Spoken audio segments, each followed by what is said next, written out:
especially in this track where it is quite bumpy. Again, it's Formula One, man. Like it's what we call the pinnacle of motorsports. His performance has been because he's just really good at understanding what he can get out of the car and being very patient with it. Whereas Max, I think, is probably driving a bit more frustrated. And the tires themselves are made out of a rubber compound, which as it heats up, it starts to flow or move. Anytime Kylami's mentioned in a sentence, there's always some kind of backlash, or there's always kind of some reason for why it shouldn't be ran. I remember a time when I couldn't walk around on a phone, talking on a phone without it being corded, right? And and then, you know what I'm saying?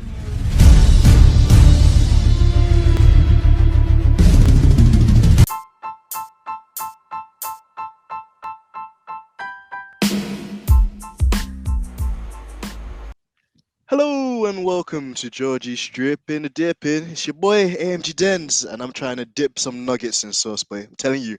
And it's some time. I don't know the rest, something about like relaxing and rewinding. But nonetheless, my horrible analogies and singing aside, we have regular guest and returner to the show, Dr.Obbs, our tech legend. How are you doing today, Dr.Obbs? I'm doing great, Denz. How are you doing?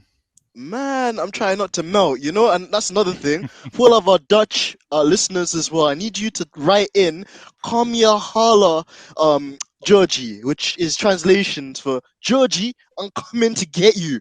Because Georgie, just for those who don't know in our week's recap, Georgie was spotted on the gram, in 4K eating ice cream without AMG Denz. Breaking news, everybody. Ooh. So yeah, there's like a huge bounty on Georgina's head right now. If anybody can find Georgina and the ice cream that she owes me, that's about maybe, I don't know, 5 magnums. Maybe I throw in a Mr. Whippies in there too for 99p. Hey, stick with Ben and Jerry, man. Stick with that. Hey, well, I'll be expecting my caramel chew and my cookie dough. So make sure you have it, George. Because Ooh, you can't pass up Chubby Hubby. In the U.S., we have Chubby Hubby Ben and Jerry. So that's enlighten me, man. some What of the flavor is best. that? It's like caramel and pretzel and chocolate, man. I'm a total like a sweet and savory kind of a guy. Like I love salty and sweet together. So that's the top right there. It's called Chubby Hubby, man. It will make you fat. Oh man. Well, That's why I I don't know. eat it so much. Well, I was gonna say I know Redbull trying to work on the weight savings, but me right now, I wouldn't mind. I wouldn't mind. But I'm no. already drooling. You see, and what a way to start the podcast. So guys, just yeah, it's been an interesting week in the world of Formula One. We return to Montreal, Canada, for the Canadian Grand Prix around the circuit Gilles Villeneuve. Really interesting circuit, with so many landmark moments. You had Jenson Button literally stealing the race win off of Sebastian Vettel in 2011. You had Lewis Hamilton in his debut year win, around here too. That was his debut win for McLaren, which is crazy. I've even got the replica car for that little plug there too. And then yeah, we haven't been there in like what 2-3 years. And the last time we were there was even more controversy because there was that race where Seb kind of locked up the rear brakes, went across the grass, said he made a mistake, but did he make a mistake? Asterisk mark. And then the FIA gave him a 5-second penalty, and I think that had to go down, Dr. Obbs. I don't know if you remember. It's really one of the most unpopular sporting decisions, Oh yeah. like for a while. Like, and as a Mercedes fan, obviously, maybe I'm a bit biased. I could see why the FIA like applied the letter of the law, and they just kind of said, well, a driver went off the circuit, then he didn't rejoin safely enough. He caused another driver to try and avoid a collision. So I can see it from that perspective. But then obviously other people will look at it in terms of Seb drove the perfect race. And up until that mistake, because Canada's quite a hard circuit to overtake on, even with the DRS, he didn't really put a foot wrong. So there's been all of that kind of nostalgia to go through. And then Yeah, yeah, and one of the things I really respect from that race though was after the race, Lewis said that, he didn't want to win that way. And I thought that was pretty cool too. He was quite humble in it, but it produced for us one of the most epic gifs in racing, which is Seb grabbing the 2 and switching it with the 1, right? At the end of the Oh race. man, he was so He he was was a so dog. salty. He was so salty. I almost thought he was a saltfish patty for a second because he was salty. But I mean, that's the thing. It's emotions. Emotions obviously run high in any sport. And he genuinely believed had it not been for that mistake, which again kind of put him in that position, he should have won that race. And ultimately, it was at that time when Ferrari, they had a decent car, and right now it's almost like, circa again, they have a decent car, but yet still things need to kind of fall into place. But we'll touch on that a bit later. But probably the key starting point, Dr. Obbs, I want to kind of throw the floor to you on is finally the FIA again up off their backsides. They've taken off their jewelry detectors and their the inflammable pants for the time being, and they're trying to do something meanwhile quite worthy, and it's created a lot of controversy because, to put it in a nutshell, after Baku and a number of the drivers coming out publicly just to say that the actual driving quality standards of the cars were just absolutely abominable, and terrible to drive. You had Lewis Hamilton. There was a clip of him going around, I think, the last series of corners and catching a big whip of oversteer caused by him bottoming out. You had Pierre Gasly coming out as well and saying from Friday to Sunday he was on painkillers, and all these other things as well. So the FIA finally kind of done one of their primary roles, which is driver safety. And from this week, they've basically said that they're going to introduce measures where they're going to be like looking at the cars and trying to follow them a bit more closely to come up with some sort of measurement requirement, which they can use as a formula going forward in the future to kind of measure the porpoising and perhaps add a minimum requirement that the cars don't go below a certain point or they don't porpoise as much. Dr. Obbs, you're the technical guy and you're the genius out of all three of us. So could you elaborate on it further and just kind of explain what's going on and how it will be implemented going forward? Yeah, so I think there's still a little bit to be understood about it because the FIA hasn't come out so much and been very explicit about exactly what they're going to do. We thought they were going to implement it here at the Canadian GP, but they decided that they were just only going to use this as more of like a data gathering circuit session. So they'll be able to take a look at the vertical G accelerations and see what sort of loading the cars are experiencing on this track, and especially in this track where it is quite bumpy. I think we've already seen it from FP1 and FP2. It is a bumpy track. I did definitely notice that a lot of teams are running more ride height now. They are higher than they were in Baku for sure, but it basically goes down like this, and it's a lot like what Bryson Sullivan was saying ahead of time. It's a lot like what the Driver 61 guys came out and produced a video with Craig Scarborough. Essentially, they said, look, what we're going to do is we're going to establish a G load limit. So a vertical G limit. And that vertical G limit will be track specific because every track is different. So they'll probably use FP1, for instance, to find what the loads are and then set the limit. And then the teams are going to have to get below that load limit by the end of FP3. And what I've heard, because I know a few people who are a bit connected in the teams, and what the teams are saying is that they're going to have 6 laps. They're going to have 6 laps at the end of FP3, in which case then after that they're going to have to submit their setup, their race setup that they had. They're going to have to submit their data for the vertical G accelerations to the FIA, and then as long as they're under, they're good to go. If they're not under, they're going to incur a penalty, and that penalty will be that they'll have to raise their ride height by 10 millimeters. Now, 10 millimeters, Denz, is huge. It is massive. I mean, these guys are changing half a millimeter, 1 millimeter to extract performance. Think about that. That's 10 times that. So 10 or 20 times that. So it's a huge penalty. So that is definitely enough motivation for teams to get under, because if you're having to raise by 10 millimeters, and that's kind of drawing the ire of the comments from Mercedes, right, who's saying look, we might not even have 10 millimeters to give, if we need to raise it, because they're saying that their suspension travel is limited. But that's essentially what they're trying to do, and what we're hearing is that this accelerometer. So you use an accelerometer, and the cars are already fitted with it. This accelerometer will be placed at the center of gravity of the car, so it's the point where all of the forces and loads and everything act, is the center of gravity, and they'll be placing it there. So it's the best place to put it. I have a lot of questions, Denz, about how they're going to do this. What happens if it's raining during FP3, right? And everybody's, having to go a bit slower because of the rain. What happens if with the fuel loads, for instance, we've seen in the porpoising data that as the fuel burns off on some of the cars, the porpoising gets worse, and on other cars it gets better. So how are you going to establish what fuel loads everybody has to run? So there's a lot of things I think that they're going to have to sort out. I definitely agree with you there, Dr. Obbs, and thank you as well for that really good explanation, because there's just been so much media chatter, and because I feel the FIA haven't directly come out themselves, like you said earlier, it's been a lot of us is kind of picking a piece, kind of the information, just trying to make sense of it. But I think your kind of eulogy there was brilliant for that, and in a sense too, like, yeah, I agree with you. There's so many questions, kind of more raised, I guess, than answered. More raised, little pun there, but kind of what I wanted to do as well, just on the topic of this one too, Dr. Obbs, is kind of throw you a double-barreled question in the sense of, well, A, how easy will it be for the FIA to monitor the porpoising? Because as you mentioned, you already kind of semi-answered the question there. Like, there's so many different variations and so many different anomalies that could completely change the reading, or kind of how they measure it going forward, and obviously the track position, what engine modes they're running, how much fuel they have in the car, obviously plays a role in that.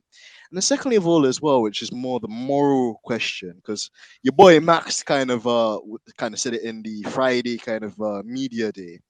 How fair is it for the FIA to change the rules, or should I say, implement these rules midway into a season? Because there are many drivers, obviously, like, and I don't want to just use Mercedes because it's not just them that have been vocal about porpoising. And in fact, they actually came out and said that in Baku, it wasn't necessarily porpoising they were suffering from. It's just an extremely harsh setup which they required to get the most out of the car. But you've had some people like Lewis and Gasly come out and say that, this was needed by the FIA.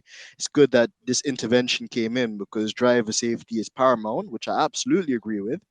But then on the flip side too, obviously Max came out and said that, it's almost against the spirit of the sport, to bring these rules in, because there are some teams that have a better handle of the porpoising than others. And then obviously it depends on the human being too. Some people have like more, I guess, stiffer spines. You get like, the ancient warriors like Fernando Alonso that still thinks he's like 19 and probably is in denial about any kind of back pain. So it's also kind of guess like a subjectivity kind of thing too, and like how people are affected by it. So yeah, what's your take on that? Yeah, so I mean, I think at the end of the day, honestly, this is probably the best result that I think Red Bull could have hoped for. I think Red Bull's maybe only gripe is going to be around adding the second floor stay, which is being allowed. And if you recall, Red Bull originally had enough rigidity in their floor that they did not require a floor stay. So when they added the ability for teams to now run one floor stay, they kind of had a problem with it. And so now teams are able to run two floor stays. So again, they're going to have more problem with it. But I think the G limit is actually the best situation for them, because if anybody's should have less of an issue with this, it will be Red Bull, because they seem to have it under control. Now, naturally, I just want to remind everybody listening that just because something is not happening now does not mean that it won't happen in the future, right? I think we've seen that teams in these cars react differently to tracks, so it is entirely possible that Red Bull could bounce, at other tracks in the future. But they should feel quite good about this, because it's not penalizing them.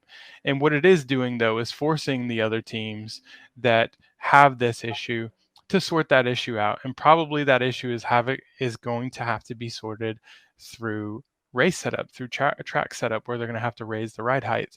So I think, if anything, Red Bull should honestly be happy about this. I really don't understand the complaint. I think it's more along the floor stay side of things. From the Mercedes side, yeah, they're telling us that in Baku it really wasn't porpoising, it was bouncing. But either way, bouncing is also related to ride height. So if you are so low to the ground that now you've got the entire, boat section, the underside of the car right there, and the T tray, the very front or the rear, that is bouncing with the bumps in the road, and your suspension is so stiff that it can't actually damp it out, then it's still a problem with ride height, right? You've got too low of a ride height. So what the FIA has done is essentially taken that decision out of the hands of the teams, right? And what I told my wife, I was trying to explain this whole situation to my wife, who, by the way, is not an F1 fan and really cannot understand my obsession with it. Um, but what I told her is, I said, okay, think about it. It's sort of like this. It's like the FIA came to the teams and sent them to their room and told them to think about their behavior. That's basically what the FIA did, Yeah. right? Is it said, all right, guys, go back now, and you're going to have to think about what you're doing and the decisions that you're making, and we're going to establish this limit. So now you're going to have to fix it. And that's basically what they did. So I have no issues with them coming in mid-season and doing this. I think, we can't put Lewis through what he went through again. That's just, that's not right. I mean, to see anybody, I don't care if it's Lewis or any other driver, right? Drivers are human beings, and they deserve to, uh, you know, not have their health at risk when they drive their race car, if it's under their control, right? So it's the same thing with the safety regulations, where they, again, a long time ago, took the decision out of the hands of the team. Why? Because teams were sacrificing safety for weight. They were cutting corners in the monocoque and basically the safety pod to make it lighter at the expense of safety. So what did you have? You had people dying when they would go into the walls at high speeds, right? And what did the FIA do? They took that out of their hands, and they said, look, you must pass these crash tests. So to me, it's no different. I think they have a precedent here, and they're just following that precedent. I agree with you there, Dr. Obbs. It's so true, and also kind of to caveat those points as well. Lewis is very vocal in the kind of media, and he was just saying that this new generation of Formula we have is still in its quite infant stages, and ultimately the cars are going to continue to evolve and develop. And it'd be a shame, that you're stuck with these cars. So imagine for the next 4 or 5 years, it would suck to have these cars that like behave so badly and are so poor in terms of the ride quality, and obviously the long-term effects that can have on people's health, like you alluded to as well. And again, it's Formula One, man. Like it's what we call the pinnacle of motorsport. So the thing that these cars are bouncing up and down more than like me on GTA doing stuff I shouldn't be doing, says it all really. So yeah, just it is a bit kind of sus. And I get it from a competitive element why people might be aggrieved, or like if they feel it's going to affect them, they might take a kind of view on it. But ultimately, I always felt that with this new generation of F1, it was always going to be trial and error. It might not have been like a success out of the blocks, which I think is what people have put an expectation on the FIA to do. So many years of research went into it, but there's so much more to it. And we even had like F1 Jordan, shout out to him, do an episode with us kind of behind the scenes, and he was just mentioning that the teams have struggled kind of initially because of just the differences, in just what you can do in a wind tunnel and the speeds you run in a wind tunnel compared to obviously running in real life, and even just the software you use for your calculations and stuff like that. It can't, like, there's certain things that aren't a substitute for real life, So Yeah. it's just been so kind of key just to kind of see how it's worked out. And again, what we're on round 7, round 8. So whilst I guess it's always going to be a race of which team can sort it out the quickest, imagine that this, like, when you think of Formula One, I don't want people to think of the old generation, or to think about 2019, 20.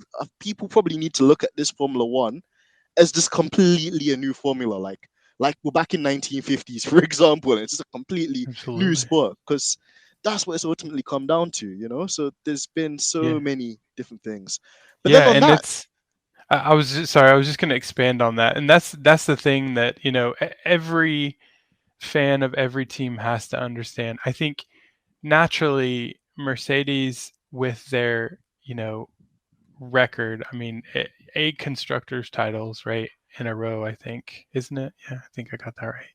Yeah. Um, they, they've had a long run of success, and I see a lot of people obviously, upset on Twitter and such with the performance and things, and but people do have to recognize that they wiped the slate completely clean.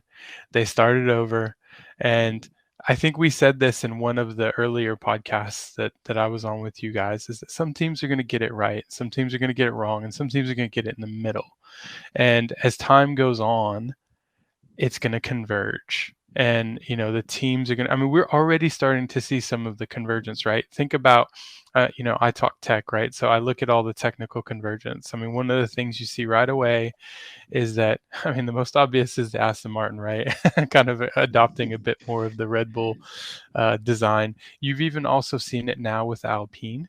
Remember the Alpine on their side pod? They added that little curvature, that cut in their side pod, just like Red Bull has as well. Now Alpine has extended and moved their air intake forward, and they've created kind of an undercut like Red Bull has again.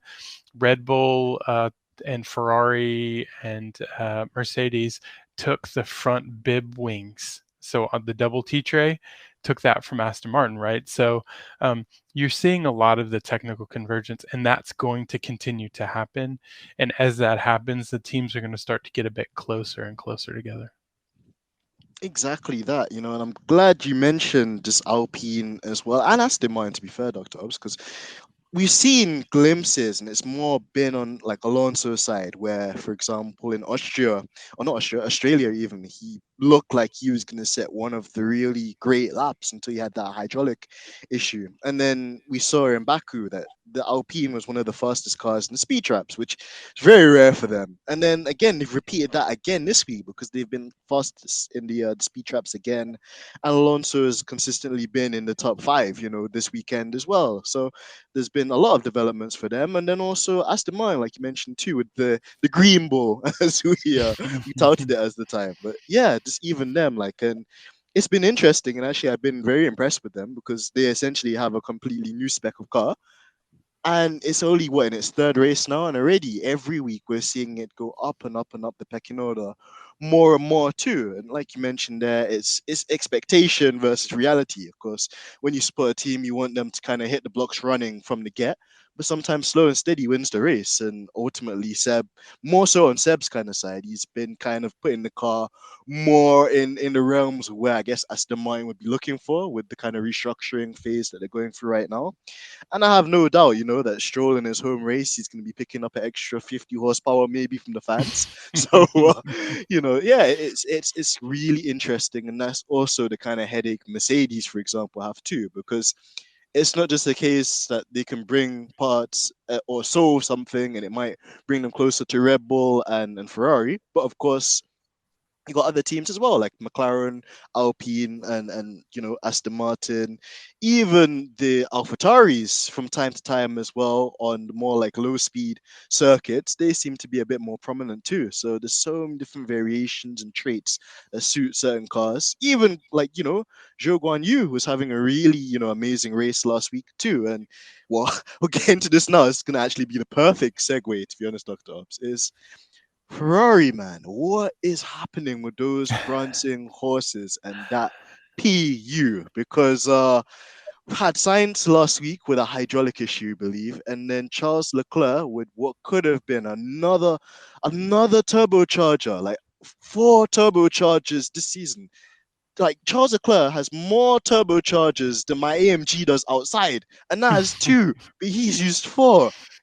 So yeah, like it's just been a bit nuts. And I guess obviously from the Red Bull perspective, you'll be licking your lips there, Dr. Obbs, and saying, yeah, boy, that's us at the beginning of the season, but we Yeah. managed to get on top of it. And now, the shoe, Cinderella's shoe, is on the other foot, to say. But yeah, like sticking with Ferrari and maybe the Ferrari power teams, what's your take been with these reliability issues they've had so far?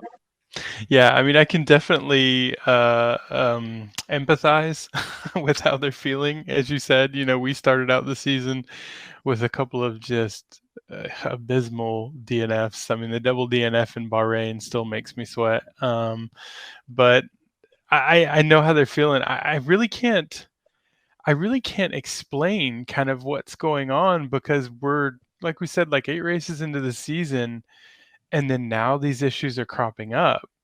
So it tells me that it's not like a fundamental sort of like a design problem.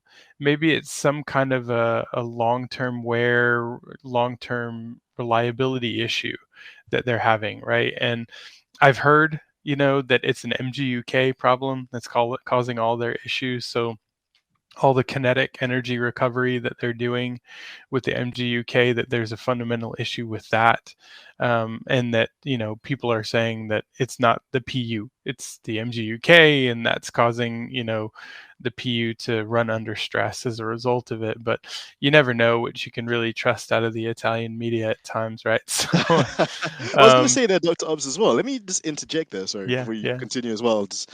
If it is an MGUK problem there, Dr. Obbs, is that not absolutely catastrophic around like circuit like um Canada, for example? Because we've seen like I'll jog your memory back to 2014 when we had the two silver beasts in Lewis and Nico going around, and they were pushing so hard on the brakes and kind of relying on the engine braking done by the MGUK as well with the kinetic energy that both of them managed to make the MGUK fail.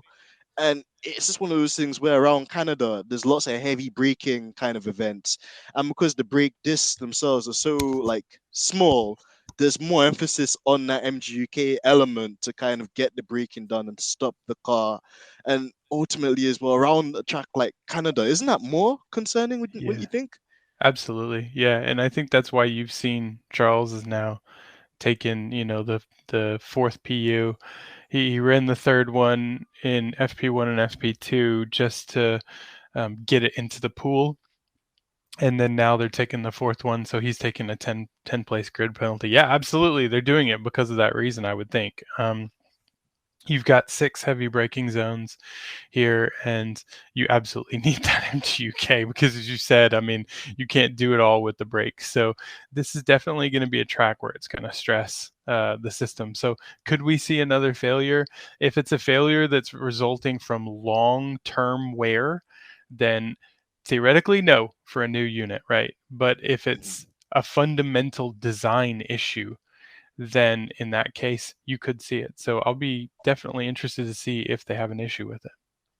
Of course. And then also, I guess what makes it even more scary also is that it's not even just the like factory team either. It's the customer teams that are being affected by this because we had Magnussen, I think, with a retirement last week. I know for a fact we had Guan Yu Zhou as well, or Zhou Guan Yu with that failure too.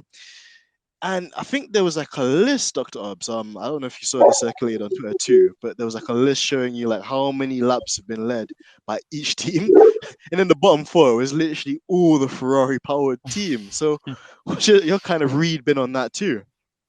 Yeah, I saw that. It was really pretty sad. I don't know. I think certainly the Ferrari power unit. I mean, we know it's strong, right? And it's been strong since the beginning of the season. They've got great corner exit speed. Um, Frankly, they've got great corner entry speed too. So I would think that the MGUK and then the ERS, basically the whole entire ERS system is working well, right? If you've got good corner entry and corner exit, um, but somehow they're having these reliability issues. Is it working so well because they're pushing it to the limit, though? Right? Because for an engineering design, you've got your performance point where you can reliably extract performance from a design, whether it's a PU or MGUK or MGUH, whatever it is. You can reliably extract performance at a certain performance limit. And then you can go above that performance limit at the detriment of reliability. Why? Because everything is now going up, whether it's the internal combustion pressures, it's the stress on the bearings, the heat that's generated in the sliding components or the rotating joints. All of that is what you as an engineer have to take a decision on. How far am I willing to push it at the expense of reliability? I think Alpine has been very clear on what they want to do, right? They said, like, all go. Like, we're not going to worry too much about reliability. We just want to go fast. And that's what they're doing, right? Did Ferrari take that decision? Is Ferrari's power unit and their car and corner entry and corner exit so powerful and so strong because they're pushing everything to the limits, and this is why that they're having their issues? I don't know. I mean, that's only something that really the teams are going to understand. Is it related to the new fuel that we're running as well? I know teams, had apparently Ferrari had started working on this, new engine on this new fuel long before anybody else. So theoretically, they should have it in hand. So my initial feeling is that it's possible that they could be running their systems, their performance generating systems, the ERS system, the PU, everything, a little bit above the limits that they normally would for good reliability. And this is one of the reasons why they're having the performance that they're having, because remember, they've got an intense amount of pressure on them, right, to perform, especially this year. And they could be just taking a little bit of liberties in reliability for performance. Yeah, I think that's a great read as well there, Dr. Obbs, because it's one of those ones where sometimes they're just in their own league in terms of race pace. Like, we got to bear in mind as well that Charles Leclerc was leading, the Barcelona Grand Prix a couple of weeks ago, and that was, I think, a fresh engine too, a new specification one too, and it just seemed to be like he was in his own kind of class, and then you had that turbo failure, which again we're kind of trying to derive where the root of that problem was, but yeah, you can see that they really are trying to push, because obviously Red Bull, on the other hand, they're bringing upgrades and trying to find windows, to get this RB18 even more competitive, whether it's in quali or in race trim. And it's just so intriguing just to kind of see how this battle is going to play out. And like we kind of alluded to when we first started this question, like, it's Red Bull that had all the technical issues and still kind of do with the DRS and all the other kind of gadgets that they have too. But now it's Ferrari that are really trying to catch their tail. And for the championship, which is the next segue I wanted to get into, Dr. Obbs, it's absolutely vital, because now it went from being like, Ferrari versus Red Bull fight, and now to looking like it could be, Mad Max versus Sergio Cheetah, my wife, Perez, in terms of the championship. Because again, sensational drive by Perez in Monaco, just really seemed to be dialed in. And then again, he out qualified Max again in Baku too. It's been interesting just to see this resurgence of Perez, just to see how much he's got dialed in with this new generation of car as well there, Dr. Obbs. What have you made just in relation to this? And could you see Perez sustaining this type of performance in relation to Max, or do you think he's just on like a purple patch right now? I think Sergio, number one, is an exceptional driver. I mean, he certainly proved that, right? I think so far this year, last year he was still getting his feet under him a little bit, I think, but certainly this year he's proven that he's a driver that should be, taken seriously. He's not just a number two driver, right? So he absolutely has a chance that he could win the driver championship this year. The car has been set up in a way, and it's, I don't think it's necessarily set up. I think it's just the design of the car itself that it was a bit understeery, and meaning that it had a tendency to slide through the corners, which Max doesn't like. So the car suits Checo better than it does Max, and Max has been complaining about it. But the Canadian GP so far is quite interesting, because when you look at FP1, FP2, I mean, the results so far, and then, if you can believe the reports that are coming out through the media, the reports are that Red Bull has done something with their car, although they didn't have any upgrades for this race that were not reported. So maybe it is a setup change, that they found something that allows the car to be a bit more pointy, a bit more directional in the corners like Max likes. And if you believe that, then the results in FP1 and FP2 make sense when you look at Max being the top of the timings for both. And then you look at Checo, for FP1, Checo was down in fourth, and in FP2, Checo's all the way down in, where's he at 11th. So um, it could, it could sort of jive. Those two things could jive. Maybe the car setup has been changed in a way that now it's just a better setup at this track for Max, who likes a more pointy car. Maybe it's just a track issue potentially, but I really think that Sergio is an intelligent driver. He knows the car. He knows how to get it set up, in the right way. I think he will find a good setup for this race, but I think historically in all the other races that we've been in, um, his performance has been because he's just really good at understanding what he can get out of the car and being very patient with it. Whereas Max, I think, is probably driving a bit more frustrated and has been struggling in the past, few races as a result of it. But I mean, except for Baku, right? I mean, Baku Max had exceptional pace. He had much better pace than Checo, and and when he passed Checo, he was lapping 1 second faster than Checo at that time, so he passed him quite easily. But and then after that, they were both kind of managing their pace and their tires and such. But yeah, it's going to be an interesting one. I know Red Bull is really pushing to try to get a car that Max is happy with. Are they going to take some design liberties that changes the design to where it suits Max better and then all of a sudden doesn't suit Checo? If that happens, I think we'll see it in the results. And then Checo will certainly start being a bit more vocal about it. And I cannot imagine, I mean, Twitter's going to lose their mind if that happens, right? So, Yeah, it's always the case as well, Doctor. I think that's a great, to touch on that point as well. It's a very interesting take there, actually, because you're right. Perez has always been able to have like a much better race car on Sundays. And you've seen this throughout his entire career. It's never really been about qualifying well. It's always been about like tire preservation and trying to do everything you can to build the best car on a Sunday, of course. And you can really say honestly, this season that's worked in his favor, and he's had some really immaculate results.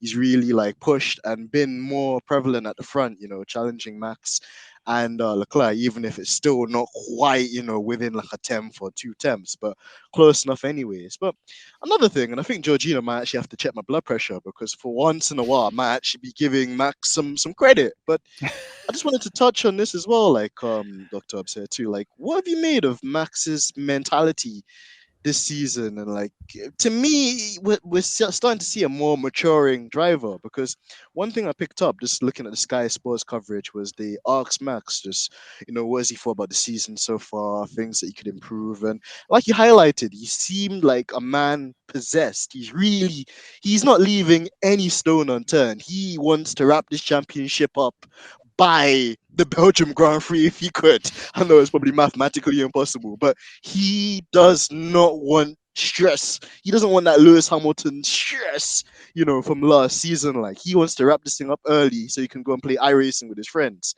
Like, he's made it abundantly clear that he's still not quite happy with the car. He's saying that, yeah, he's been able to drive the car well in the race. But then I think a good point he mentioned, and this again, it's just that hindsight, because I think a year or two ago, you wouldn't have heard Max say something like this. He would have just been like, I'm going to attack people, I'm going to run them off the road, I'm going to do whatever it takes to win. But in this interview I was watching, Dr. Obbs, he said, you know what, we also need to make this car more superior in qualifying, because it's not good enough to be second or third place in quali, because there are certain tracks that you can't overtake on, even with this new formula of car, which is supposed to be easier to follow. So even that kind of mindset of, yeah, I've got one of the fastest cars on the grid, but that's still not good enough. I want the OP car. I want the W11 of Red Bulls right now. Like, that's how far I'm willing to go. Like, one, I have to commend, just like how seriously he's taking it, because I think my asterisks around him was, how motivated would he be to go for another championship after last year's event? Then secondly of all as well, it seems that he's actually maturing and becoming a more r- like rounded driver, in his approach to wheel racing with other guys. Also, this is his sight for development and the future prospect of the car. What have your thoughts been on that? I think Max definitely does seem to be driving as more of a mature driver this year for sure. Um, how much of that is because he knows that they have a strong car, right? And that, compared to, their rivals that, I mean, Ferrari it's really been a Red Bull Ferrari battle, so far this whole season. And, from race to race, it's always kind of been where's Ferrari going to be at? Where's Red Bull going to be at? And I think Max is he's relishing and enjoying that competition, but I think he is more relaxed because he feels like in terms of the race pace that they'll have an edge on Ferrari, and generally it seems like most races they have had it. To an extent, and then maybe didn't have the quality pace, but he always knew he could catch it up during the race. So how much of that is because he's just a bit more relaxed and more confident in where they are with the car, um, and how much of it is truly that he is maturing? I think the way to really tell would be, if something happens and then all of a sudden Red Bull's behind, right? And now, maybe Ferrari's out front or one of the other teams, Mercedes finds the golden key that unlocks the full potential, and then now, Mercedes is ahead of Red Bull. Um, how will he react then? Because I did see a lot of his frustrations when he was having the issues with the DRS, and I saw a little bit of old Max come out then, and who knows? Who knows if it's a long lasting case, right, where he is truly matured, or if it's just a matter of that he's just more confident, and from that confidence comes maturity. Because I know for me, if I'm confident in something, I'm going to definitely be a lot less stressed out, and I'm going to be way more mature about my perspective on things, versus if I feel like I'm playing catch up or I feel like I'm behind, I'm going to be way more stressed out. I'm going to be pressing and pushing, right? A lot more. And when you press and push, you make mistakes. Exactly that, and I think you hit the nail on the head really brilliantly there. I think it's really a combination of probably both things, being in a much better position this year, but then also maturing. But that is for me the mentality like a championship driver should have, like not settling for less, or not like, still trying to find ways that you can improve. And even though it's funny for me being a Mercedes fan, hearing him like self-implode on the radio, it's because he cares, and it's because he doesn't need to lose like what he has. He wants to kind of continue to build and grow and, like I guess further his career in Formula One, which, no one, doesn't matter what fan you are, like you have to kind of take your hat off and kind of in ways admire it, I suppose. And yeah, just like and it's just funny that, he's just so like, even though Red Bull is still kind of one of the best teams right now, he's still got his foot on their neck because he's on the radio. It's like, damn, so and so's couldn't even build a so and so DRS.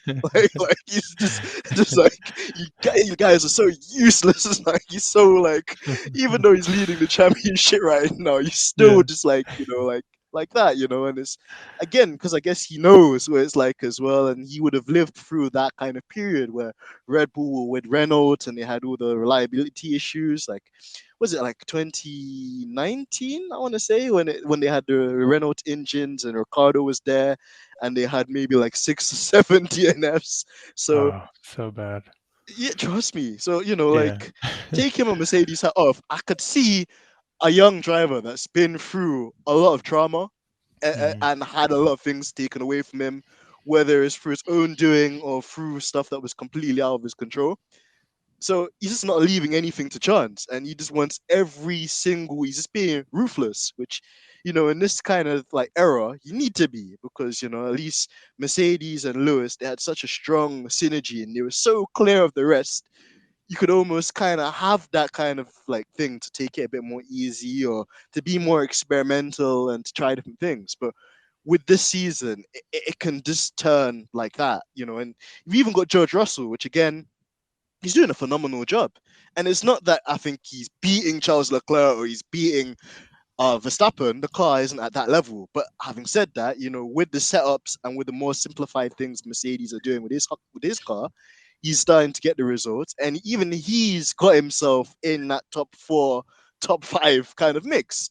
So, on a day where something goes wrong with Max or something goes wrong with Leclerc, something happens with Checo or Science, I just don't know. For Science, I think Science needs to take a bath in some holy water because that guy right now he's like that guy's just cursed. But Yeah, I mean, yeah, just I like agree with you on the George Russell take there. I mean, George has really impressed me. I mean, when he was driving with Williams, I always felt like he, he was a great driver. I did. I truly felt like it. And, for him to be able to extract the performance that he could out of that tractor, I mean, it was impressive. And I see him really maximizing the pace and the performance out of the car that he has from race to race.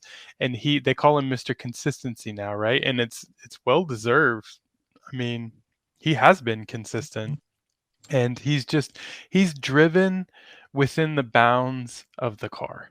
And that is an extremely mature place to be at, right? Not to overstress or to overpush or to try to do something that the car just won't allow you to do.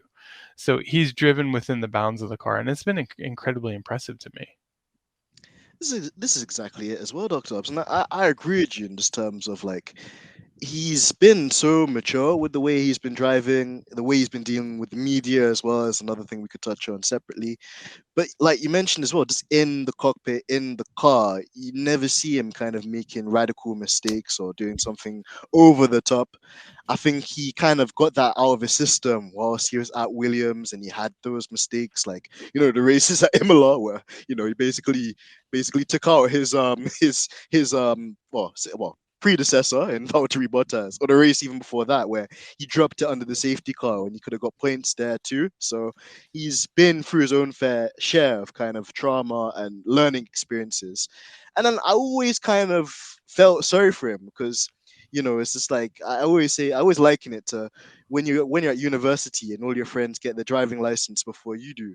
They're driving around in their Honda Civics and Type R's and, and whatnot, and you're riding your bicycle, and you're just like, man, when am I finally gonna get my chance, to pass my driving test and drive one of the big boy whips? And then finally get one of the big boy whips, and it turns out it's not really a big boy whip anymore. So he's had to be patient, but you could see just he knows what the assignment is right now.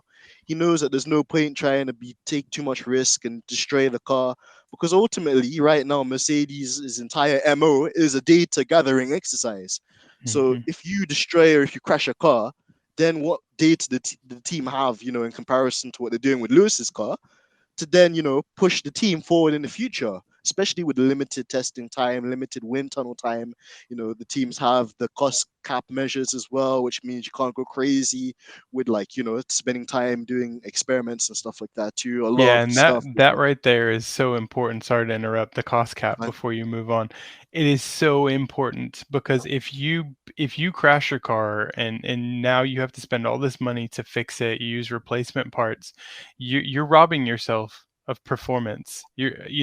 Potential future performance through upgrades and engineering, right? It's all coming from the same bucket. So exactly what Lewis and George are doing is exactly what you should do. Stay within the bounds of the car, don't bin it, and expose ourselves to additional costs that we simply couldn't use to then get to the performance levels that we think. So it's incredibly intelligent and incredibly smart and mature what they're doing.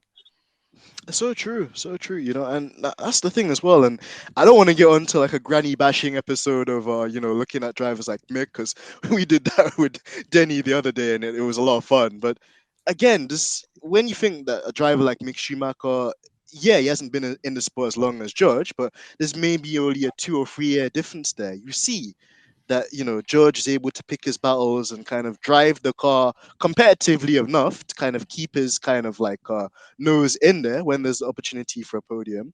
Whereas I don't know if you heard about this one, Doctor. It'd be interesting to get your view on this too. Obviously, Mick binned the car in Monaco, and Gunther Steiner was like, "Well, this is unacceptable. You can't keep crashing my cars. It's too expensive. You have to do better than that."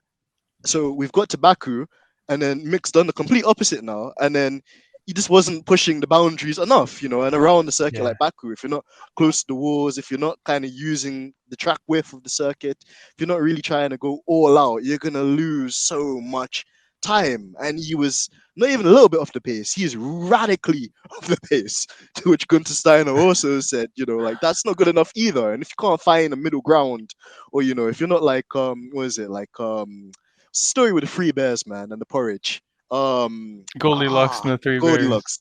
Exactly. If Mick Schumacher can't be Goldilocks and find the middle porridge, and like try and find like the balance between not crashing the car but being competitive, and trying to kind of at least match Magnussen, then he's going to be in a lot of trouble. Whereas the likes, let's say, of like a Lando Norris or George Russell, they're not in championship winning cars right now, but at least they kind of pick their fights a lot better and they know when to hold them and when to fold them, and that's what I admire, even when you can't.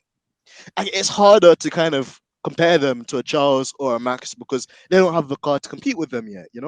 So Right. it's so key. And yeah, I'll move on to the next segment. So I've actually got a fan question in. Love the fan questions, and this Oh, I one love it was too. That's awesome.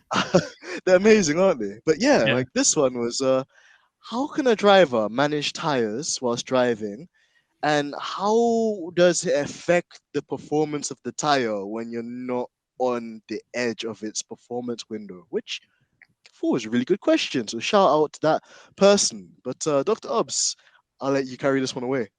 That's a good question. Yeah, so there's a lot, you hear a lot about drivers managing tires. I think the biggest thing that probably the casual racing fan doesn't understand is that the drivers are not going as fast as they can during a race, right? You just simply can't go as fast as you can, because why? You'll end up wearing the tires down and taking all the usable life out of them, and then you have to make 3 4 pit stops in a race, right?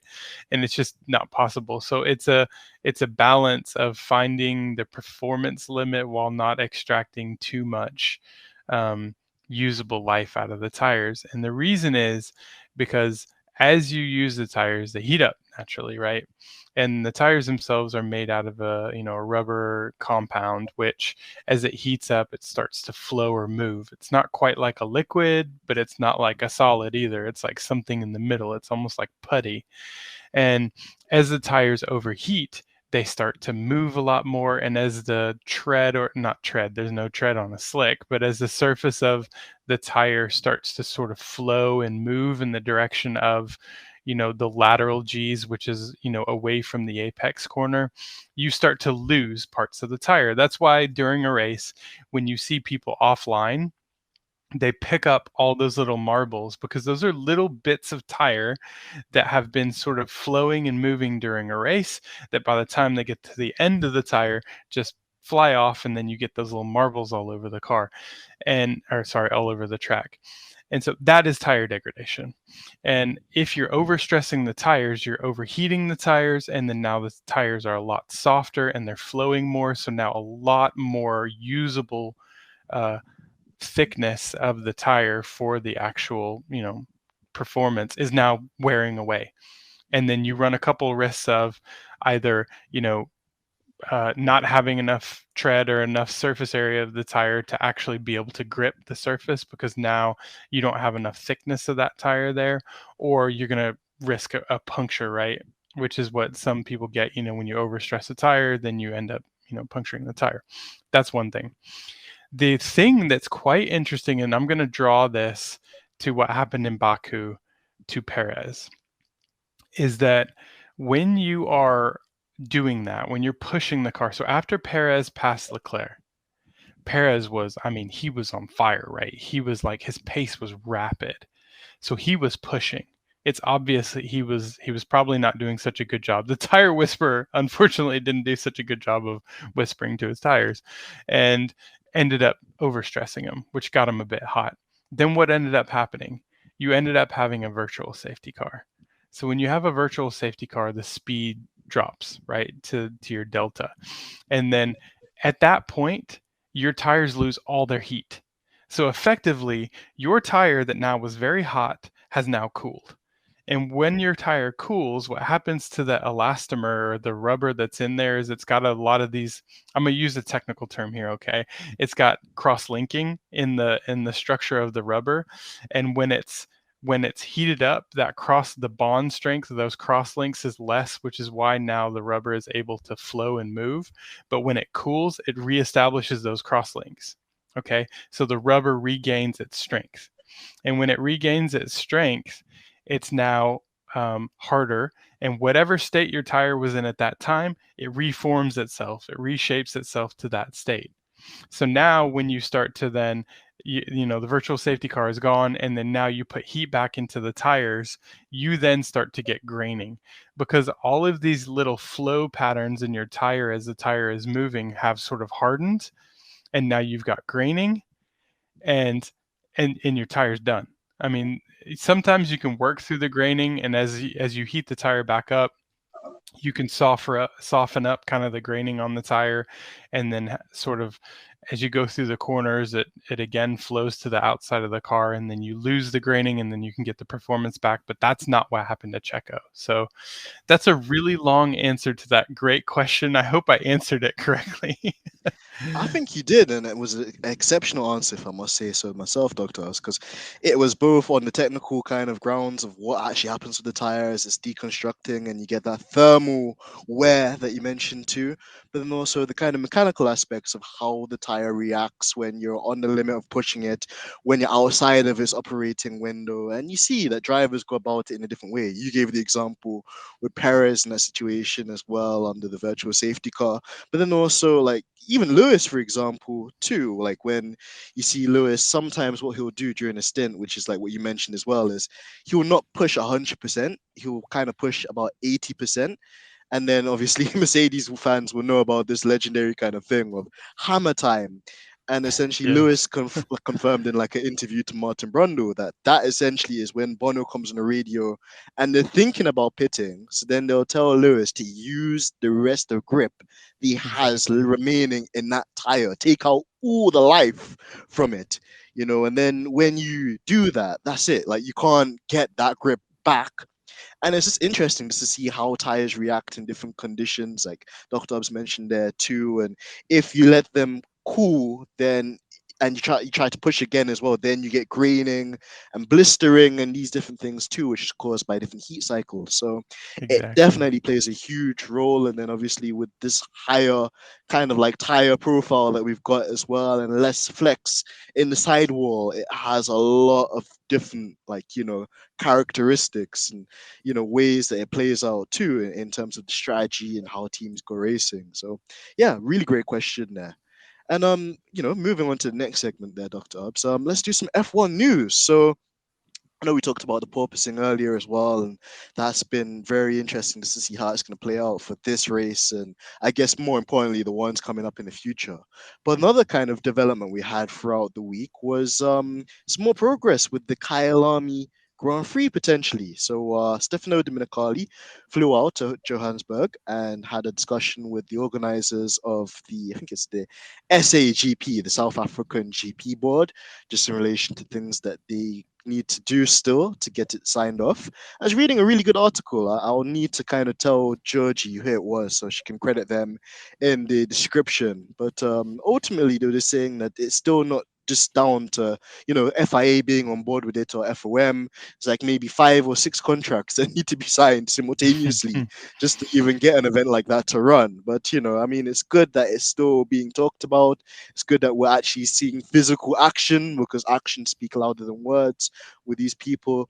And rather than it just being like European, North American, and like Middle Eastern championship, now it can technically be a world championship because he'd be basically going to the majority of continents. But I haven't ever had the opportunity to ask you, Dr. Obbs, what's your thought on, us returning back to South Africa for Kylami?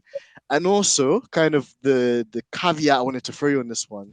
It may or may not be at the expense of Spa, which is, I guess, the more controversial one, and Poor Card, which again, there are a lot of French people that obviously check Formula One, so shout out to all of your damn selves too. Big you up every time. But, I mean, to be fair, Poor Card's never really given us the most amazing racing. But on the flip side, French teams and French drivers do definitely hold a special place in Formula One. So if it's at the expense of losing one of the two of those Grand Prix or both, what's your take on that? I mean, if first of all, I am in favor of increasing Formula One's global footprint where at all possible. I think bringing more attention to to South Africa and potentially stimulating the economy as well as a result of it. I'm for it. Like I'm all for it. I think the thing that I also think about is we need to also find a way to balance it because there will be a sustainability impact to it as well in terms of travel, right? Carbon emissions and carbon footprint, moving equipment, over such a long distance. So we need to think about how we can offset that as well a little bit. But if I had to pick, I mean, for me, it's a no-brainer. I love Spa, so I think Spa must stay on the calendar. So I would lose, the French GP as a result of it. And I actually, was at in Pau, France, which I didn't know that in Pau they used to run the French GP in Pau before they had their new track that they run it at, and they used to call it Mini Monaco. And they actually had the track set up while I was there visiting for work, and because they were running some sort of historic races, and I thought that was pretty cool. So I mean, if they had to bring something back in France at a cheap cost, maybe they could go back to Pau and do some mini Monaco stuff. But um, for me, you got to keep Spa. I mean, Spa is just it's part of F1, and I think it's racy as well. I mean, I understand people's beef with Monaco because Monaco is all about the show. I feel like, and less about the race. I mean, it's more about qualifying than the race, definitely. Um, but to me, Spa is Spa, man. I mean, you got to keep Spa. So, if it was me, I would definitely lose, the French GP as a result of that one. But I'm all for stimulating the economy, in South Africa as a result of this. I mean, it's a great track too. So I think it would be fun to see, these new cars on that track for sure. So I'm all for it. Yeah. Absolutely, and it's intriguing there as well that you mentioned it as well, the doctors, because that's the thing with, I think, F1. Like, I feel it shouldn't be the case where you have to bring one in at the expense of two being moved off. And to be fair as well, I heard Thanos, shout out to Thanos as well. I think it's Thanos 876. It shouldn't be a thing where the fans are kind of blackmailed into accepting Kylami or welcoming Kylami at the expense of two other ones, because they didn't do that when it came to, them introducing, for example, Saudi Arabia or some of the Middle Eastern circuits. And it hasn't been the case either with Las Vegas. Las Vegas came in and it's not been at the detriment of losing any other Grand Prix. So it does kind of feel a bit weird how anytime Kylami's mentioned in a sentence, there's always some kind of backlash, or there's always kind of some reason for why it shouldn't be ran. But I agree with you. It'd be great for the economy. It is be great for the team, like, and F1's history as well, because people have to remember, yes, Las Vegas is cool, and actually there have been historic races at Las Vegas.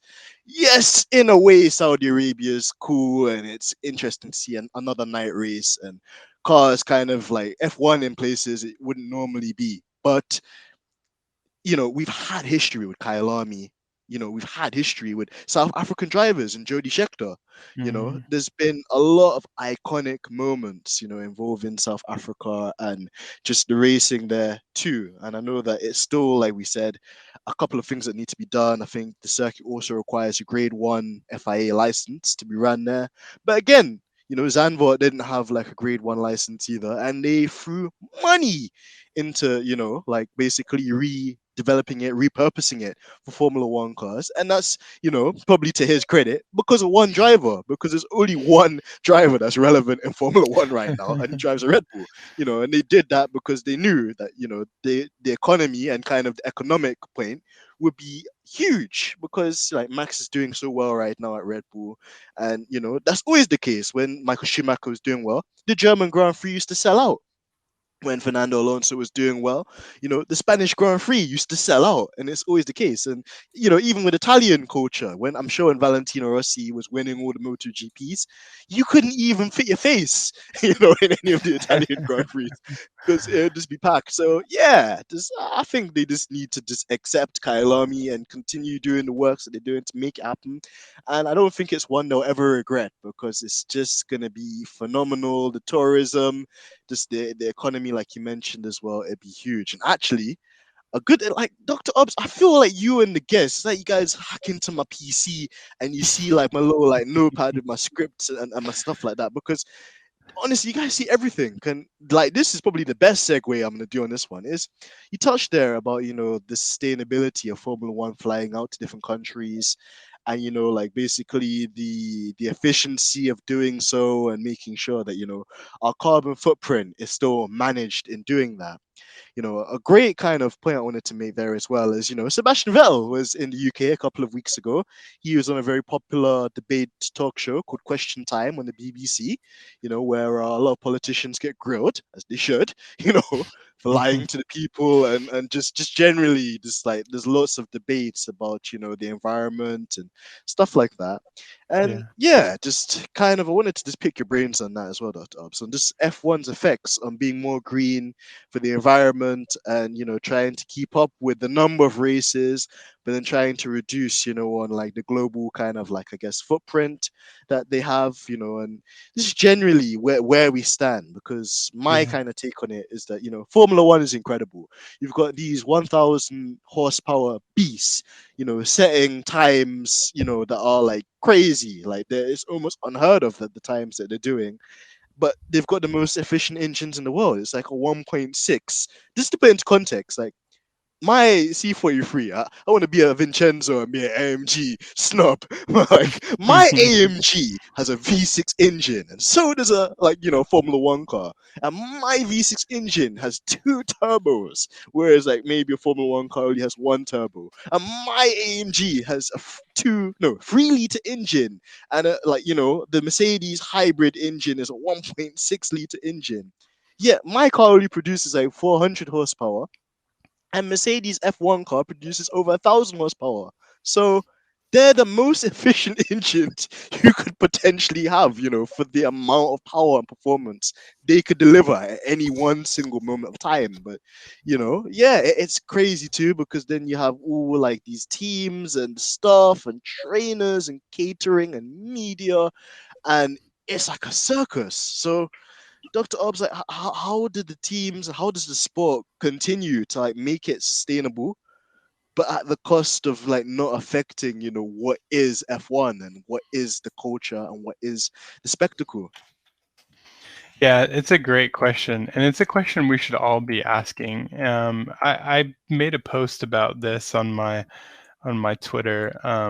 For those of you that maybe don't that are listening and don't follow, it's Dr._Obbs, but specifically on this. And one of the things that I found that I thought was quite eye-opening was that I don't know how many people know, but F1 has a sustainability target, right? For them, they want to be net zero carbon footprint by 2030.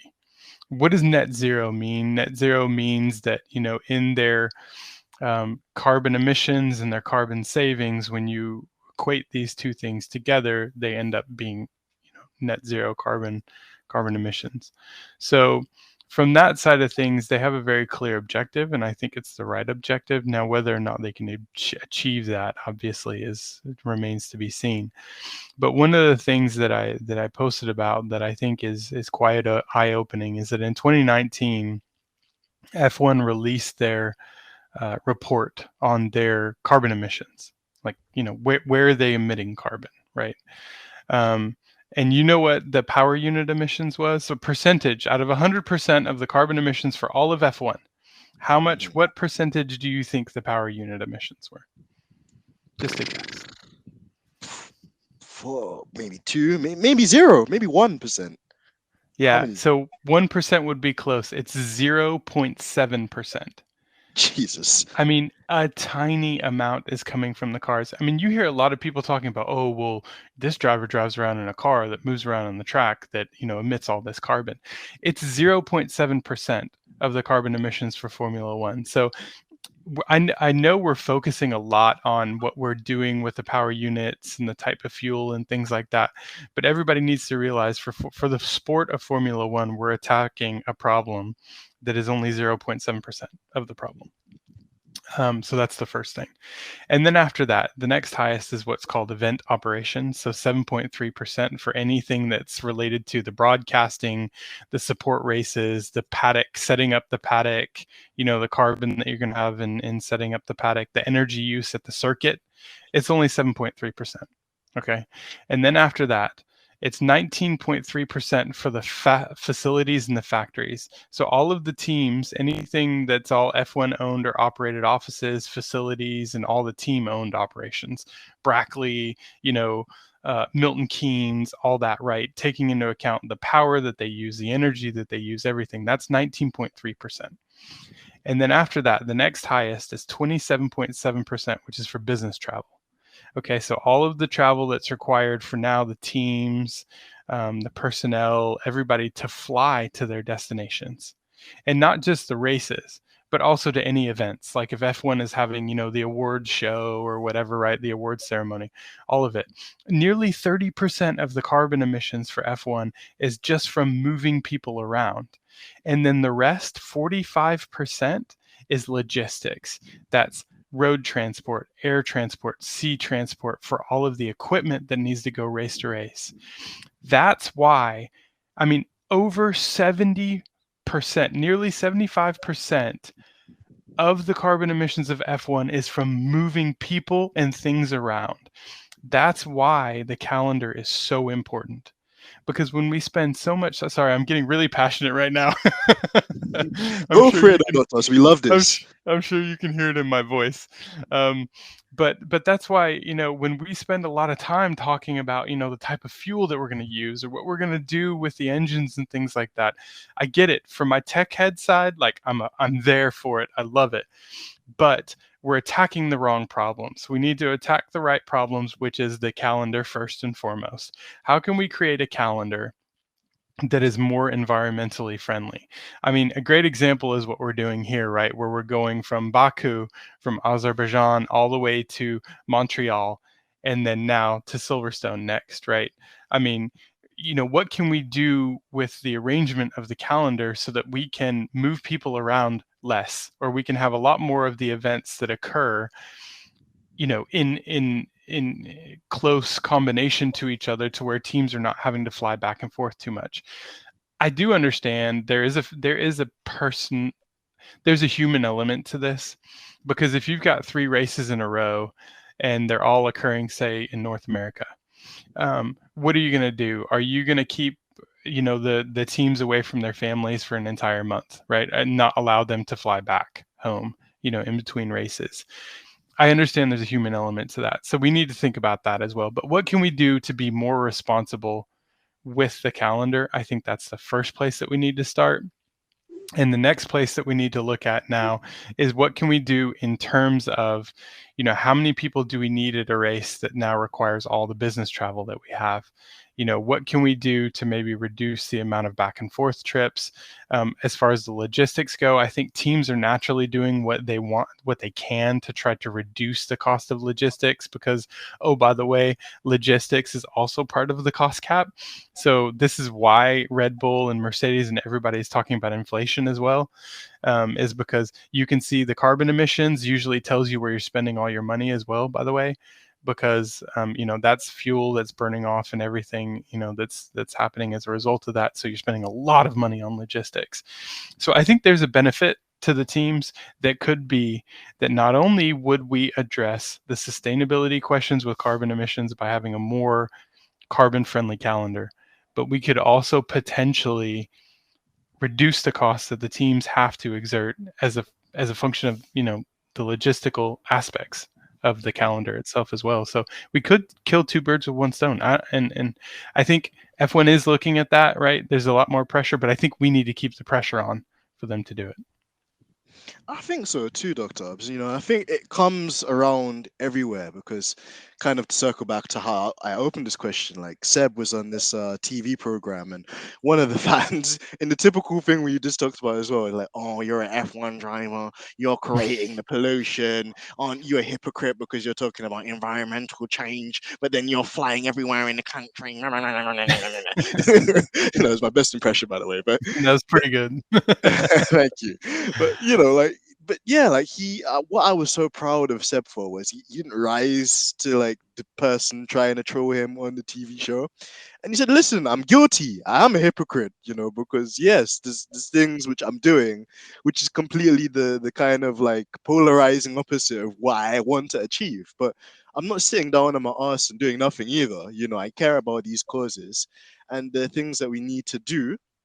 Whether it's as a sport in terms of how we organize or structure or make the sport run fundamentally, and also because so many people watch the sport, we can use it as a platform to bring awareness to other things Absolutely. too. And I think even this week he's got a completely new again, like, imagine if he was like, I mean, he was there anyway, but I think, do you remember that time in F1 where the drivers weren't allowed to change their helmets? They had to have the same fundamental design for the entire season. He must have hated that because, now that you got, basically a peacemaker Seb, like every week he's got a different design of helmet. And this week he touched on like something about, like, I don't know the full story. So please forgive me, listeners, for this. But vaguely what it's about is there's some cause to do with like trees because they're going to cut down some trees to like start some sort of business or some sort of commercial kind of like thing. And obviously, yeah, cut down the trees and stuff like that. But when you do that, you're essentially messing up the infrastructure or the landscape of the land. B, you're messing up the ecosystem for the animals and stuff that have to live in the trees and stuff like that.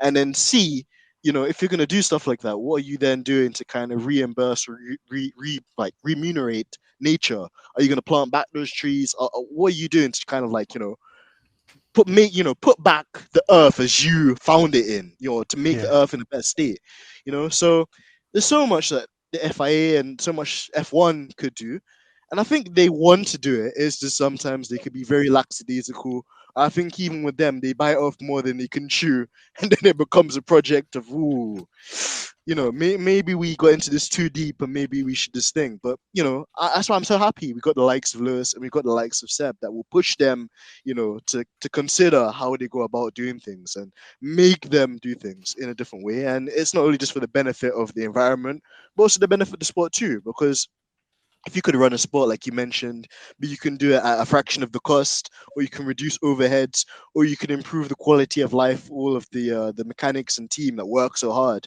by having all of the races that are on one continent, kind of like back to back with each other, rather than flying to A to then go to Z to then go to R to then go to B to then go to Q.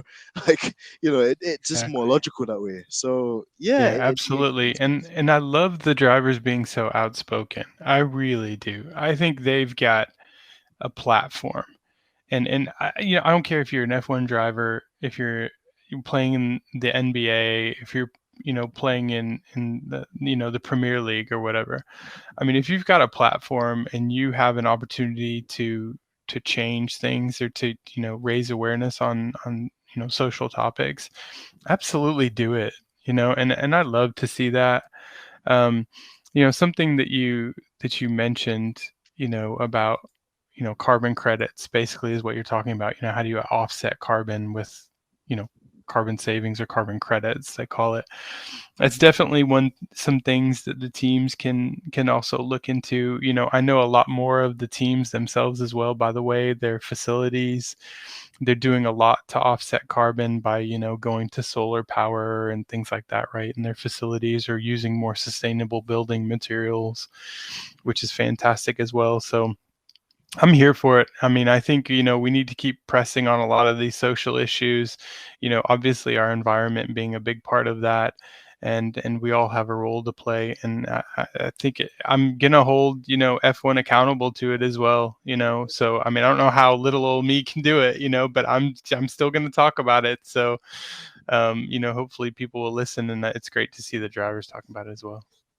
Absolutely, and Dr. Obbs, don't belittle yourself like that, man. Like, like you have a voice as well, and it's the amazing work that you, Bryson, all the guys, from the DRS zone, to like everybody has like a part to play in it. And if we've seen it, we've seen the aftermath of Abu Dhabi and how through talking about it and being persistent, you might not get the result that you want, but at least you can go down knowing that you did something to affect change, or you try to Right. do something to bring awareness to it.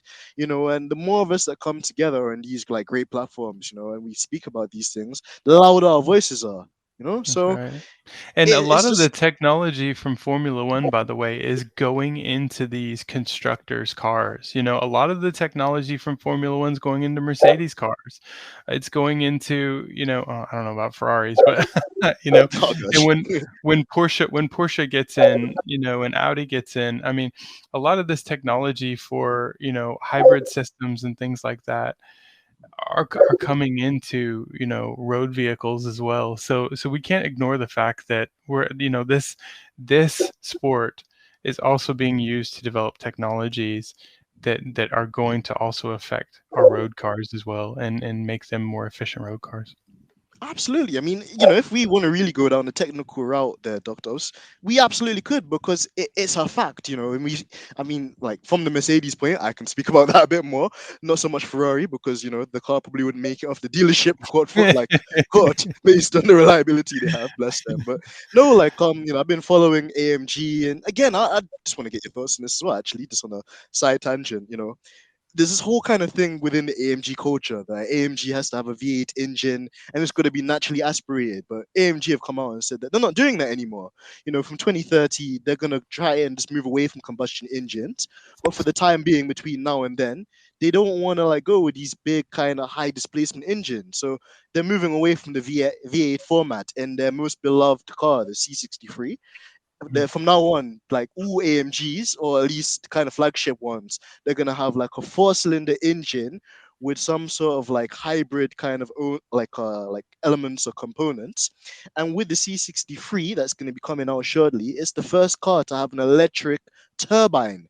Or a turbocharger. So with that, it has a completely revolutionized turbo system that rather than just relying on the exhaust gases, it uses kinetic energy and other kind of modes of like harvesting energy to spin the turbo to give you additional boost and power. And all of this like technology has been derived from the Mercedes EQ boost program, which obviously AMG ran with the W10, the W9, and the W8 as well. So, and even again another thing, I mean, I'd known about this car for like 6 years and AMG kept damn teasing me about it. But then also you've got the hypercar, you've got the Mercedes Project One, which is literally Mhm. like Lewis Hamilton's 2016 engine, put into a road legal car, which is crazy to me. And even that car, it's not just like a high performance car, but it's got EV mode as well, so it can run completely on just electrical power. A hypercar can do that, That's and then I amazing. don't know if you've also been following BMW. BMW announced that they're going to take part in Le Mans and the IMSA American Series with like Hmm. a V8 hybrid engine. And that's super cool because we haven't had BMW in Formula One now for years. So to see them in other motorsport disciplines and see them picking up the torch, it's huge. And you mentioned Porsche as well. Again, they're doing amazingly too. And like they obviously had the 919 series. I think they set the world record around Spa, with that like non-homologated hypercar, which was crazy. It could take Yeah. corners almost as quick as a Formula One car. But then you've got the Porsche 918 Spider, which again is a V8 like derived like power unit with hybrid components too. So it's really a huge technical engineering push to see what the teams are doing, and it's not going to stop there either, and it's fascinating. And I know that, there's a lot of old school AMG guys out there saying, no, it's not real AMG. Real AMG goes rum, and like the new AMGs, they're EVs, so they don't make any noises, blah blah blah blah blah. But these newer cars, Dr. Obbs, as you know, they're probably going to be even quicker than like the current combustion engine cars, because there'll be no turbo lag. Like when you have this electrical cars, there's no gearbox or any like transmission loss.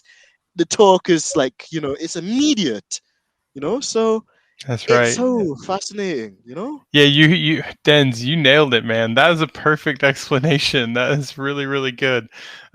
Exactly. I mean, what you might have maybe, been sacrificing and going with a smaller displacement or a lower displacement engine, 6-cylinder, 4-cylinder, and then strapping on turbos with turbo lag, you no longer have, because of these, electric turbos or pre-spun electric turbos that don't rely as much on the exhaust gases.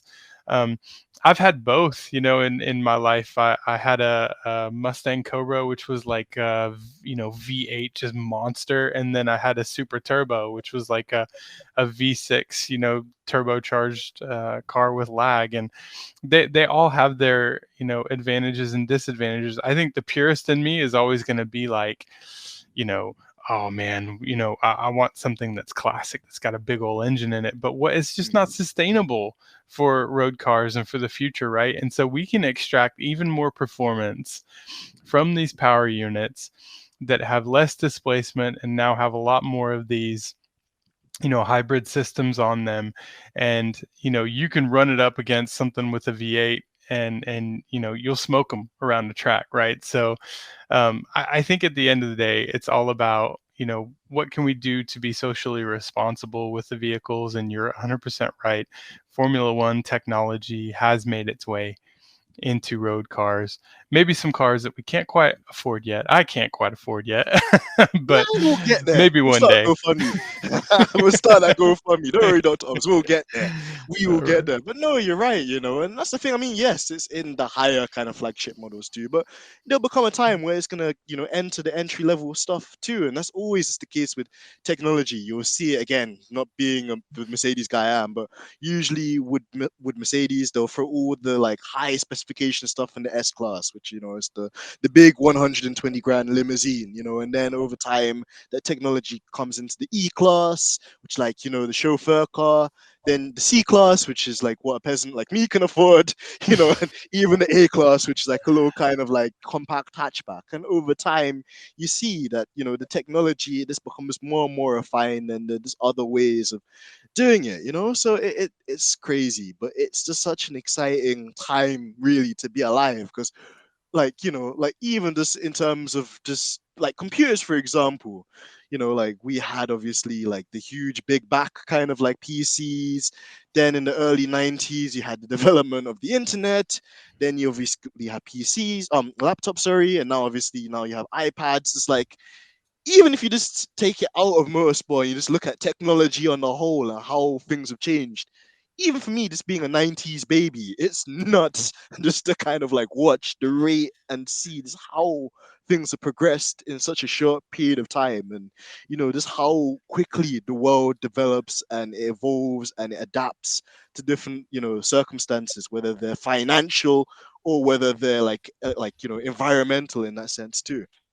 Yeah, absolutely. I mean, you saying that you're a 90s baby, though, Denz, depresses me because I was, I have to do this uh, every time you and I F1 was, Black come on the show. I have to make you guys feel old. That's I just was the born rule. in the late 70s, so for me, it's like, yeah, it's depressing, but Man, I you had remember, your chance, man. There are amazing bands and groups and different eras. Man, I don't feel sorry for you, bro. I'm yeah, joking. But nah, no, just, but I remember a sorry, go. time when I couldn't walk around on a phone, talking on a phone without it being corded, right? And and then, you know what I'm saying? So it's like you're right. I mean, the rate of innovation and technology, man, it's what brought me into engineering. Is that, I mean, if you're somebody that loves technology, I mean, engineering is where it's at. And I work in the energy industry, and people when we talk about sustainability and such will be like, oh, you're the enemy, you're the devil, you work in the energy industry.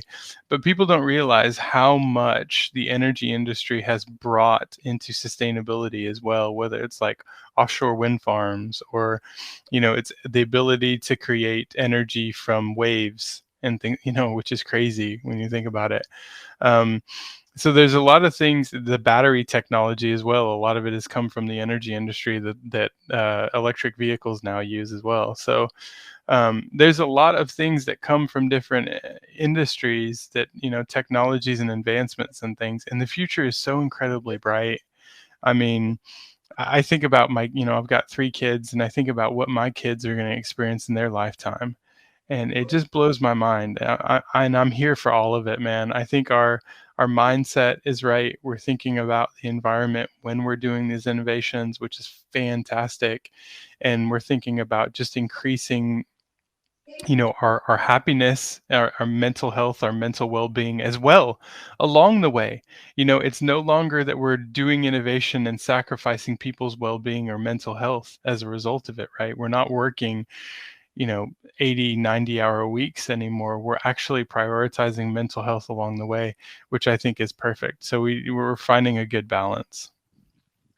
And it's so key as well. And you mentioned that, and it's just how efficient things have become. Like, we don't do the whole 90 kind of 100 hours a week, because we've just found ways to be more efficient, and there's so many different ways that in the bright lights, humanity has stepped up and made some really revolutionary changes to how we live life. But yeah, also, I guess people will be the realists as well out there, be quick to say there are other things that need to improve. And maybe we need to have a separate episode on that too, because there's just a lot of wild things happening. But to wrap this episode up as well, Dr. Obbs, we'd be remiss if we didn't go through predictions. And I don't know when Georgie's going to drop this episode, but hopefully it will be not too long or not too far away from Canada, actually the Canadian Grand Prix event in itself. But predictions, Dr. Obbs. You got quali, you got the race. We've got a lot of very funny kind of weather in and around the area as well, with Friday being almost completely, or I think Thursday completely flooded out. So yeah, just predictions, man. Yeah, so I was on the DRS zone earlier this week, and I gave some predictions before Charles Leclerc taking the new power unit. So so if anybody's listening to the DRS zone and this episode, they're going to probably call me a hypocrite because I'm going to contradict myself now. But I guess what I'll say is this: I think for quali, I think Charles, is going to be on top of quali. I think Max is going to be right behind him. A new power unit for Ferrari is going to be super strong. I know Max took a new power unit in Baku, right? So his power unit's not that old. But for me, it's going to be quali is going to be Charles, and then it's going to be Max, and then I think there's going to be a surprise. I want Checo to be right there. I really do, but I think there's going to be a bit of a surprise. I'm not sure Checo will get that 1 lap pace. So it could be Sainz, or we could have a surprise like maybe an Alonso or a Vettel, possibly. Up at number 3. So that's going to be my stretch. My stretch for the 3rd position in quali might be either Vettel or Alonso. Then in the race is going to be really interesting because, Charles is going to take that 10 place grid penalty, which means then, if Max is, second in quali, he's going to be then P1 to start the race. And then, is Checo going to be able to get up front to be able to help Red Bull kind of have that 1-2, and are they going to race each other? Where's the pace going to be at between the two of them? So then, as a result of that, now I think Max will probably be, P1. For P2, for me, I think it's going to be Checo, because I think Checo's going to find the setup that's going to put him close enough in quali maybe, but that he'll have really good race pace. So then I think Checo will be number 2. and I think number 3 actually will be Sainz. But He needs it. I'm taking a leap of faith there, so my man better not screw this one up for me. Screw you over on that one. Yeah. But the other thing that I think I'm really keen to watch out for is what is Mercedes going to be able to do from now until qualifying. FP3 is going to be so important, and there's a lot of rumors that free practice 3 is just going to be a monsoon. I don't know if those weather predictions have changed or not, but if they end up canceling FP3 or we lose FP3, that will be killer. That will be an absolute killer for Mercedes, because I think Mercedes is really needing to do some work to find good one lap pace and then find good race pace. So if we lose FP3, then unfortunately I think it's going to be a bit of a struggle for Mercedes. But if we have FP3 and they're able to find a good setup, I'd look for George to be quite racy and could sneak a podium in there again. If some things happen there, but watch out for Vettel and watch out for Alonso. When it comes to the race, I have a little less faith in the Alpine because of the fact that they're just going low downforce, low drag, and the expense is at the tires, which means that they're going to be chewing through their tires like they did in Baku again. So we could be seeing something in their pace right now that might not be sustainable for a race. So then for the race, I'm just going to say Max, Checo, and Sainz. Yeah, I think that's a reasonable prediction as well there, Dr. Obbs, and some really great insights there too, because like you said, a lot of it's going to come down to who's going to be able to get their setup perfect. You got to factor in as well that like Leclerc obviously has a fresh engine, so it should give him a bit more power. But then on the converse side, he's got that grip penalty. So there's that also. It's going to make the race quite spicy too. You got Latifi and Stroll in a homegrown free. That could get spicy for reasons I'm not going to get into. And yeah, just like you mentioned there too, George is on like a run of form, but then also Lewis always historically he's gone quite well at Canada. It's one of his favorite circuits, but like you also mentioned, it's going to come down to whether or not they have the FP3 and they can use that. Because another heartbreaking thing is they did an interview with Lewis, and I'd never seen him so deflated. My it was God, so depressing, man. Yeah, like it was the sigh as well. I was like, this car is so bad. I was like, Jesus Christ. And that's the thing as well. Like when you look at that car, it's like, why? Like you have everything going for you. You're pretty, like you're low to the ground, like everything just it's giving this comparison I think to F1 Jordan the other day. It's like the W13 is like that girl in school you have a crush on. But she's just bad for your health. Like she's just really bad for your health. It's like she's the girl you shouldn't really like. But yeah, just Mercedes. And she's moody. She's temperamental, right? So hard to get into a good operating window. Exactly. Like diva. This is beyond diva levels now. This is a different This is like Eddie Van Halen in Van Halen when he's like, yeah, I only want red M&Ms, and if you don't put red M&Ms inside my bowl, I'm just gonna like trash the hotel. This is that level. In fact, that's giving me an idea. Georgie, when I get my Ben and Jerry's, I only want. What's the flavor you recommended, Dr. Obbs? Chubby Hubby. I only want Chubby Hubby judging it, yeah? Any other flavor that can't run, or else I'm destroying the hotel, I'm destroying the podcast room. I'm just joking. But no, like, yeah, just it's an interesting one. Like you said, Alpine are there, literally, like legitimately as well. And then also you've got the likes of like, Aston Martin, which is still trying to learn their car. Again, you've got like obviously Alfa Romeo, which if the car's reliable, they can do something. You've got so many different variations, and now the weather that could play a part in it too. So it's gonna be an interesting one. And I think what just adds to the kind of magic to it as well is for us, like we're gonna be watching it like borderline in the evening in the night, Dr. Obbs, so for like our time difference. I think it's gonna be like 8 or maybe like 9. So you're gonna have your whole day just doing your thing, and then you're gonna have that in the afternoon to look forward to as well, which always I know we can get stuff done during the day now. right? So Exactly. We have no excuse not to get stuff down now. That's exactly. basically the excuse. So yeah, but no, Dr. Obbs, it's been legendary to have you on as usual. I'm gonna have to have you back again, hopefully next month or whenever you're free to join us. And for the listeners at home, tell them what the handles are again, social media handles. It's Dr._Obbs. Come give me a follow, y'all. You heard what the man said. Go follow him for all your F1 tech needs, wants, questions, answers. He's the GOAT. So make sure you go and follow him. And Dr. Obbs, pleasure as always to have you on. It's been brilliant. You've brightened up my Saturday already. I'm ready.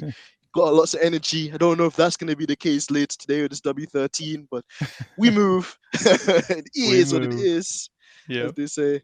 But yeah, everyone listening as well, if you got to the end, please, tell us what you thought of this episode as well. Always lovely seeing your comments. Make sure you go and subscribe as well to the YouTube channel. I see the numbers going up and up and up, which we love to see exponentially, using the fancy words. And of course, shout out Georgina, the boss, although she The got caught in boss. 4K, without my ice cream, So come here, holla, Georgina. I'm coming to get you. Coming to get my ice cream. But on that bombshell, it's been stripping the dip in. It's been your boy AMG Denz, hashtag AMG Denz now. See me rolling in a white C43. Oh yeah. Until next time, catch you guys soon. Peace.